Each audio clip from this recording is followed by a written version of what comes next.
అలాగే ఈ రోజున ఇక్కడ ఉన్న మీడియా సమావేశానికి నాతో పాటు స్థానికంగా రాజోల్ నియోజకవర్గ శాసనసభ్యులు దేవ్ వరప్రసాద్ గారు, పి గన్నవరం నియోజకవర్గ శాసనసభ్యులు మన గిడ్డి సత్యనారాయణ గారు, అలాగే మన గ్రాడ్యుయేట్ ఎమ్మెల్సీ గారు పేరబత్తు రాజశేఖర్ గారుతో పాటు కూటమి ప్రభుత్వ నాయకులు కార్యకర్తలు అందరూ కూడా హాజరవడం జరిగింది. గత ఈ రోజు 2 రోజులుగా మీరందరూ చూస్తున్నారు, ఇరుసుమండ గ్రామంలోని ఇక్కడ గ్యాస్ లీక్ వల్ల పడ్డ ఇబ్బందులు, ప్రజలు పడ్డ ఇబ్బందుల గురించి కూడా ఏ విధంగా కూటమి ప్రభుత్వం నాయకులందరూ కూడా బాధ్యత తీసుకుంటూ అందరూ కూడా సంఘటన స్థలానికి చేరుకుంటూ ఇక్కడ ఉన్న అన్ని విషయాలని కూడా ఓఎన్జీసీ యంత్రాంగం నుంచి కూడా అలాగే జిల్లా అధికారుల నుంచి కూడా సమీక్ష చేసుకుంటూ ఒకే ఒక ఆలోచనలో కూటమి ప్రభుత్వం ముఖ్యమంత్రి వర్యు, ఉప ముఖ్యమంత్రి వర్యు శ్రీ నారా చంద్రబాబు నాయుడు గారు, పవన్ కళ్యాణ్ గారు వాళ్ళ ఆదేశాల మేరకు కూడా ఈ గ్యాస్ లీక్ జరిగిన వెంటనే కూడా ఇక్కడ స్థలంలో ఇక్కడ వరకు 1 కిలోమీటర్ వరకు కూడా మనం దీన్ని కర్ఫ్యూ చేస్తూ అక్కడే ఈ ప్రాంతంలోని ఉన్న ప్రతి ఒక్కరిని కూడా ఎవరెవరు ఉంటున్న ప్రజలందరినీ కూడా వాళ్ళ సురక్షిత కేంద్రాలకి తరలించుతూ అదేవిధంగా సురక్షిత కేంద్రాల్లోని కూడా అన్ని విధాలుగా సదుపాయాలు ఏర్పాటు చేసి దాని తర్వాత ఈ ఘటన స్థలాన్ని కూడా 1 కిలోమీటర్ వరకు రేడియస్ వరకు కూడా మనం సీల్ చేస్తూ ఇక్కడ ఈ ఫైర్ని ఏ విధంగా మనం అదుపులోకి తీసుకురావాలో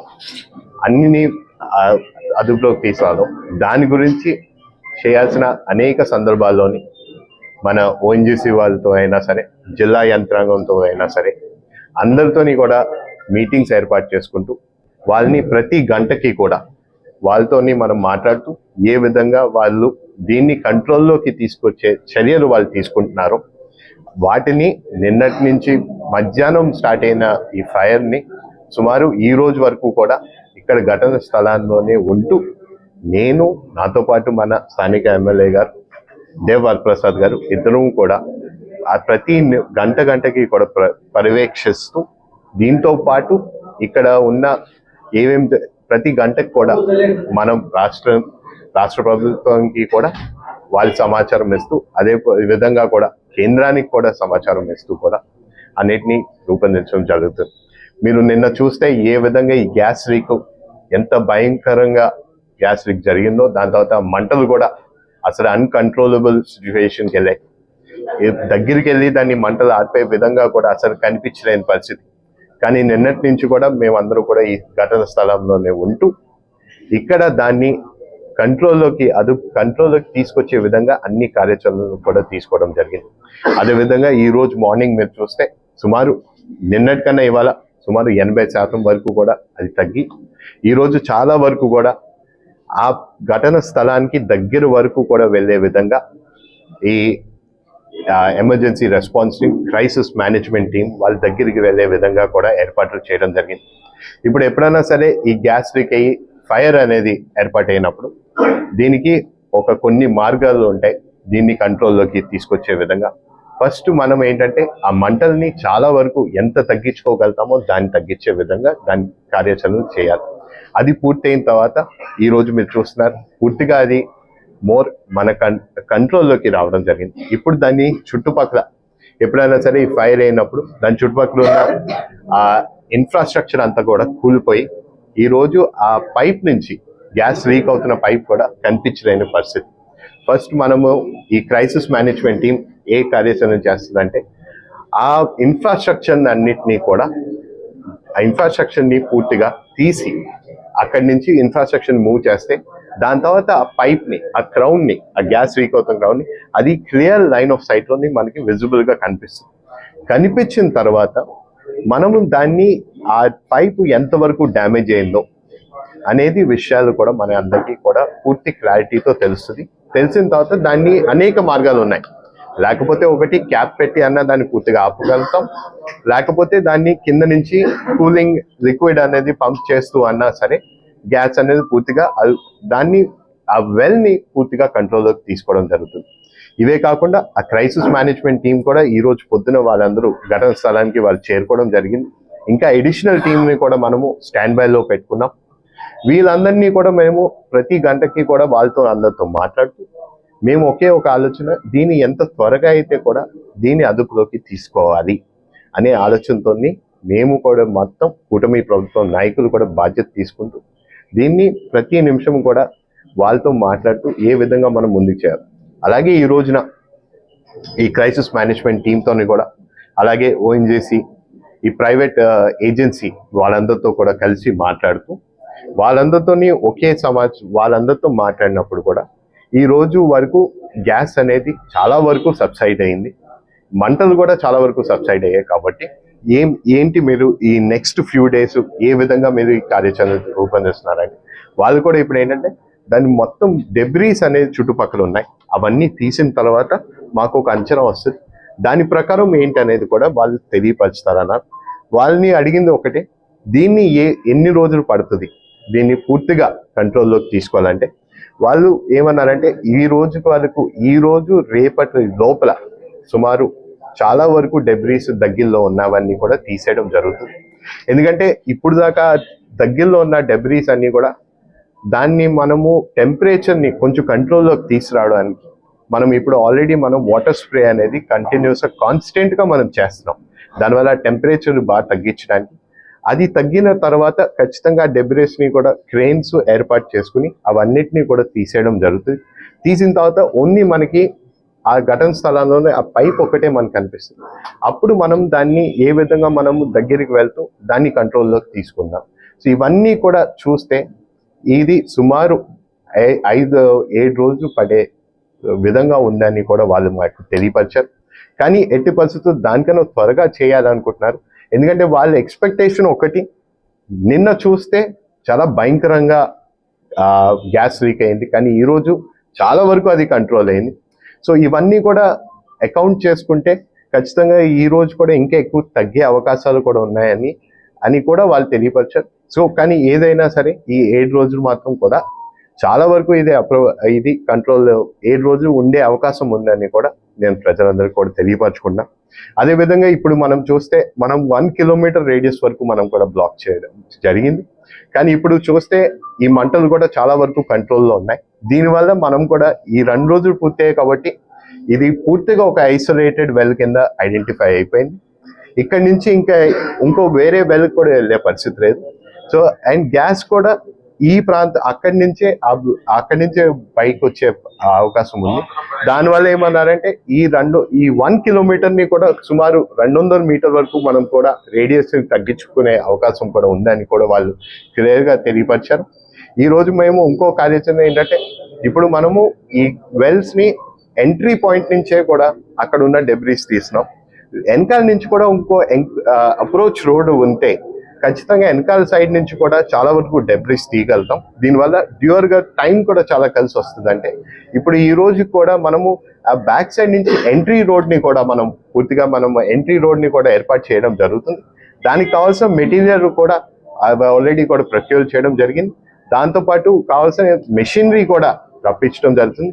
ఈ రోజు ఎట్టి పరిస్థితి ఈ రాత్రి కన్నా లేకపోతే రేపు మార్నింగ్ కన్నా ఈ వెనక భాగం నుంచి కూడా ఎంట్రీ రోడ్ ఏర్పాటు చేస్తామని కూడా తెలియపరుస్తాం. మేము ఒకటే, దీన్ని ఖచ్చితంగా ఫస్ట్ ప్రయారిటీ, ఇప్పుడు మొదటి ప్రయారిటీ ఏంటంటే ఎక్కడ ప్రాణ నష్టం జరగకూడదు, ఖచ్చితంగా అందరినీ కూడా సురక్షిత కేంద్రానికి తీసుకెళ్లాలని, ఎక్కడ కూడా జరగకుండా మేము ఆ చర్యలు తీసుకోవడం జరిగింది. రెండోది ఏంటంటే ఈ మంటల్ని ఖచ్చితంగా అదుపులోకి తీసుకోవాలి. దాని గురించి కూడా మేము ప్రతి నిమిషం ప్రతి గంటకు కూడా దాని పర్యవేక్షణ చేస్తూ జరుగుతుంది. ఇది పూర్తిగా మన అదుపులోకి వచ్చిన తర్వాత మూడోది ఏంటంటే ఖచ్చితంగా దీని మీద ఇన్వెస్టిగేషన్. ఎందుకంటే ఇక్కడ ఉన్న ప్రజలు అనేక ఇబ్బంది పడ్డారు. ఈ గ్యాస్ లీక్ అయినప్పుడు వాళ్ళు పడ్డ భయాలన్నీ కూడా వాళ్ళు తెలియపరిచారు. ఖచ్చితంగా దీంట్లో ఏమన్నా ఇన్వెస్టిగేషన్ పూర్తయిన తర్వాత దాని తర్వాత ఉన్న ఇక్కడ హ్యూమన్ ఎర్రర్ అన్నా తెలిసిన, ఖచ్చితంగా ఈ ప్రైవేట్ ఏజెన్సీ నిర్లక్ష్యం వల్ల అయినా తెలిసిన, ఖచ్చితంగా వాళ్ళ మీద కఠిన చర్యలు ఉంటాయని కూడా ఈ సభముగా ప్రజలందరికీ కూడా తెలియపరచుకున్నా. ఖచ్చితంగా వాళ్ళ మీద కేసు అనేది కూడా ఎఫ్ఐఆర్ కూడా రేస్ చేస్తామని కూడా తెలియపరచుకున్నాం. మేమందరూ ఒకటే ఆలోచనలో ఉన్నాం. ఎందుకంటే ఈ బిఆర్ అంబేద్కర్ కోనసీమ జిల్లాలోని చాలా గ్యాస్ ఆయిల్ వెల్స్ ఉన్నాయి. ఇవి కూడా చాలా ఎప్పుడో కాలంలోనే ఆపరేషన్ అయ్యి దాని తర్వాత అవి అన్ని మూసివేయడం జరిగింది. ఈ ప్రైవేట్ ఏజెన్సీస్ వచ్చినప్పుడు సరైన అవేర్నెస్ ఇవన్నీ కూడా ప్రజలకి కూడా అప్రమత్తం చేయకుండా దాని మీద ఆపరేషన్స్ ప్రారంభించడం జరిగింది. దీనివల్ల ఏమవుతుందంటే ఆ అవేర్నెస్ కూడా ఇవన్నీ చేయకపోవడం వల్ల నిజంగా అనుకున్నాం ఏంటంటే ఇది జరిగినప్పుడు ఇది ఐసోలేటెడ్గా చుట్టుపక్కల ఎక్కువ ఇల్లు లేకపోవడం వల్ల ఇమ్మీడియట్గా ఇవాక్యువేషన్ ప్లాన్స్ అని కూడా. బట్ వేర్ వరీడ్ అబౌట్ ఇంకేమైనా జరుగుతాయి.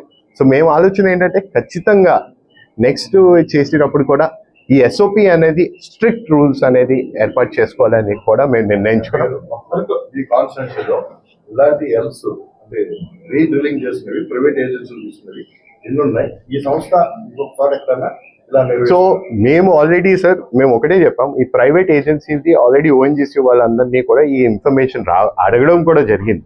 మేము దాని గురించి ఇన్ఫర్మేషన్ గురించి వెయిట్ చేస్తున్నాం. కానీ మేము వాళ్ళందరికీ కూడా ఒకటే తెలియపరిచాం ఖచ్చితంగా. ఎందుకంటే ఇప్పుడు ప్రైవేట్ ఏజెన్సీ అండ్ ఓఎన్జీసీ వాళ్ళందరూ కూడా కలిసికట్టుగా ఈ వెల్ని అదుపులోకి తీసుకునే విధంగా వాళ్ళందరూ పనిచేస్తున్నారు.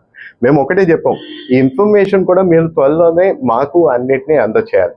అవి వచ్చిన తర్వాత ఖచ్చితంగా నేను ఆ ఇన్ఫర్మేషన్ మీకు ఇస్తాం. కానీ మేమేంటంటే ఈ వెల్స్ అన్నిటినీ ఉన్న మా పార్లమెంట్లో ఉన్న మా జిల్లాలో ఉన్నవన్నిటినీ కూడా మా ఒకే ఒక ఆలోచన, ఇవన్నీ చేసే ముందు మాత్రం ఖచ్చితంగా అవేర్నెస్ ఉండాలి. ప్లస్ సెక్యూరిటీ ప్రోటోకాల్స్ అన్నీ కూడా మ్యాచ్ అవ్వాలి. ఇవన్నీ కూడా స్థానిక ప్రజాప్రతినిధికి డిస్ట్రిక్ట్ అడ్మినిస్ట్రేషన్ వాళ్ళకి కూడా నోటిఫై చేయాలి. ఆ విధంగా చర్యలు ఉండాలని కూడా తెలియపరుస్తుంది. ఏంటండి డీప్ ఇండస్ట్రీస్ సంస్థ అనేది బ్లాక్ లిస్ట్ లో ఉన్న సంస్థకి కాంట్రాక్ట్ అప్లిపరు అనేది ప్రచారం జరుగుతుంది. నా వరకు అయితే మాత్రం ఇప్పుడు దాకా అలాంటి సమాచారం లేదు దట్ డీప్ ఇండస్ట్రీ ఒక బ్లాక్ లిస్టెడ్ లో ఉంటూ వారికి కాంట్రాక్ట్ ఇచ్చారనేది. మేము ఆ ఇన్ఫర్మేషన్ కూడా మేము తెలుసుకుని నిజంగా బ్లాక్ లిస్టెడ్ ఉంటే మాత్రం దానికి ఇంకో వేరే విధంగా మేము చర్యలు తీసుకుంటాం. బట్ యాజ్ ఆఫ్ నౌ అయితే మాత్రం ఈ రోజు మార్నింగ్ కూడా సిఇఓ గారు రావడం జరిగింది. వాళ్ళు కూడా వారికి ఏ విధంగా వచ్చే ఇది హ్యాండ్ ఓవర్ అయిందో అవన్నీ కూడా వాళ్ళు తెలియపరిచారు. సో ఎక్కడా కూడా ఈ బ్లాక్ లిస్టెడ్ అనే ఇన్ఫర్మేషన్ రాలేదు. బట్ డెఫినెట్లీ ఉంటే మాత్రం we will be a different approach.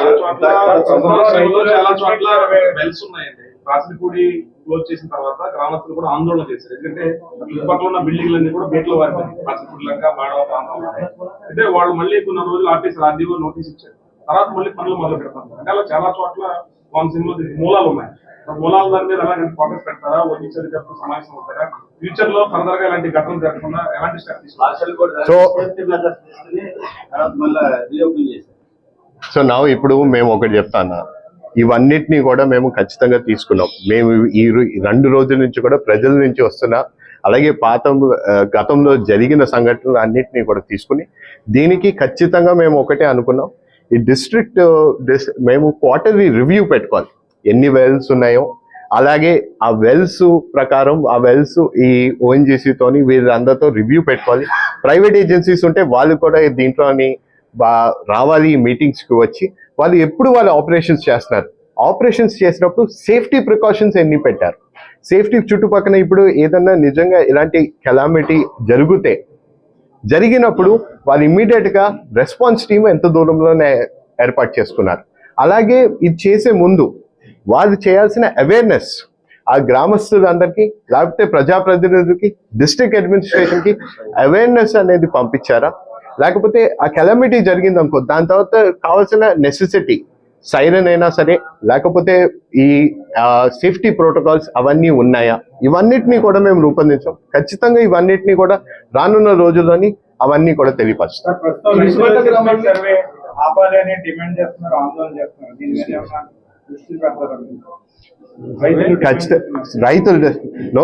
ఖచ్చితంగా వాళ్ళు రైతులు అడిగిన విషయాన్ని మేము పరిశీలిస్తా ఉన్నాం. పరిశీలించి ఆ ఇన్ఫర్మేషన్ మా దగ్గరకు వచ్చినప్పుడు కావాలంటే మేము వాళ్ళతో కూడా ఒకసారి సమీక్ష చేసుకుని వాళ్ళు ఇబ్బందులు ఏంటో అని పూర్తిగా తెలుసుకుని అది మేమందరం కూడా అనుకుంటే అది ఆపాలనుకుంటే ఖచ్చితంగా మేము దాన్ని సీఎం గారి దృష్టికి అందరికి తీసుకొని వెళ్తాం.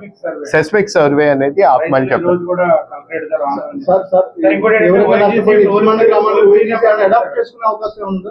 ONGC టోల్ ఫ్రీ మిగిలిన